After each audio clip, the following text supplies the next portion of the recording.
अगर आपकी स्किन पर भी लाल गोल दाग बन रहे हैं और ख़ारिश इतनी ज़्यादा हो रही है कि बार बार क्रीम लगानी पड़ती है, लेकिन फिर भी ये ठीक नहीं हो रहा, तो हो सकता है कि ये फंगल इन्फेक्शन हो। और सबसे सरप्राइजिंग बात ये कि बहुत से लोग इसे एलर्जी या हीट रैश समझकर गलत ट्रीटमेंट करते हैं, जिसकी वजह से इन्फेक्शन आहिस्ता आहिस्ता और स्प्रेड हो जाती है। आज की वीडियो में हम जानेंगे इसकी रियल वजह और ट्रीटमेंट, तो वीडियो एंड तक ज़रूर देखिएगा। Hello and welcome back to heal to glow.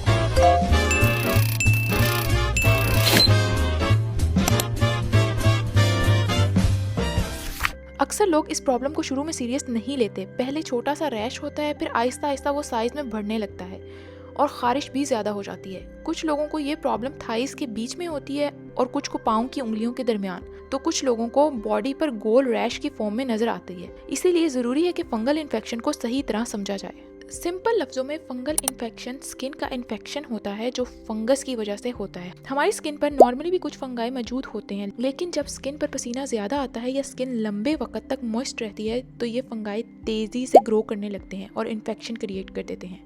इसीलिए फंगल इन्फेक्शन ज्यादातर उन एरियाज में होता है जहाँ मॉइस्चर और स्वेटिंग ज्यादा होती है। फंगल इन्फेक्शन में अक्सर स्किन पर गोल या रिंग शेप के रैशेस नजर आते हैं, जिसके एजेस थोड़े रेड हो सकते हैं। साथ में स्किन पर खारिश, ड्राइनेस या हल्का सा स्केलिंग भी हो सकता है। इसी रिंग शेप की वजह से इसे आम जुबान में रिंग वॉर्म्स भी कहा जाता है, हालांकि इसका वॉर्म से कोई ताल्लुक नहीं होता। अब यहाँ पर एक इम्पॉर्टेंट बात समझना जरूरी है कि फंगल इन्फेक्शन बॉडी के डिफरेंट पार्ट्स पर हो सकता है और हर जगह इसका नाम थोड़ा डिफरेंट होता है। अगर फंगल इन्फेक्शन थाइस या ग्रोइन एरिया में हो जहां पसीना ज्यादा आता है तो उसे मेडिकल लैंग्वेज में टीनिया क्रूरिस कहा जाता है। इसमें अक्सर स्किन पर लाल रैश, इचिंग या थोड़ी सी स्केलिंग नजर आती है जो आहिस्ता आहिस्ता स्प्रेड भी हो सकती है। अगर फंगल इन्फेक्शन पाँव की उंगलियों के दरमियान हो तो उसे एथलीट्स फुट या टीनिया पेडिस कहा जाता है। इसमें अक्सर स्किन सफ़ेद सी हो जाती है, पील होने लगती है और क्रैक्स भी बन सकते हैं और साथ में खारिश या इरिटेशन भी होती है। और अगर फंगल इन्फेक्शन बॉडी पर हो जैसे कि आर्म्स पर, चेस्ट या बैक पर, तो अक्सर गोल या रिंग शेप के रैश बन जाते हैं। इसे आम जुबान में रिंग वॉर्म्स और मेडिकल लैंग्वेज में टीनिया कॉर्पोरिस कहा जाता है। अब सबसे कॉमन मिस्टेक जो बहुत से लोग करते हैं वो ये है कि फार्मेसी से कोई भी क्रीम लेकर यूज कर लेते हैं, खास तौर पर स्टेरॉइड क्रीम्स। शुरू में लगता है कि रैश ठीक हो गया है और खारिश भी कम हो गई है, लेकिन असल में इन्फेक्शन पूरी तरह ट्रीट नहीं होता और कुछ दिन बाद दोबारा आ जाता है और स्प्रेड हो जाता है। अब बात करते हैं इसकी ट्रीटमेंट की।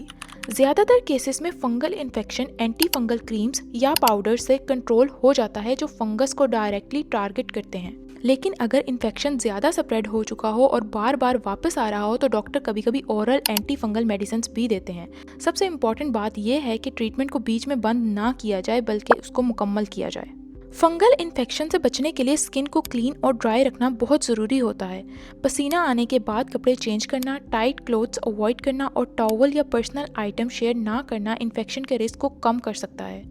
तो अगर आपको स्किन पर बार बार खारिश हो, लाल पैचेस या गोल रैश नजर आए जो ठीक नहीं हो रहे, तो उसे इग्नोर हरगिज़ नहीं करना। अर्ली स्टेज में फंगल इन्फेक्शन को ट्रीट करना ज़्यादा आसान होता है और उसे स्प्रेड होने से भी रोका जा सकता है। और अगर रैशेस बढ़ रहे हों या ठीक ना हो रहे हों तो डॉक्टर से कंसल्ट ज़रूर करें ताकि सही डायग्नोसिस और ट्रीटमेंट मिल सके। अगर वीडियो हेल्पफुल लगी हो तो like, share and subscribe my channel heal to glow के साथ कनेक्टेड रहिए और अपनी स्किन के साथ हमेशा gentle. See you in the next video. Bye bye.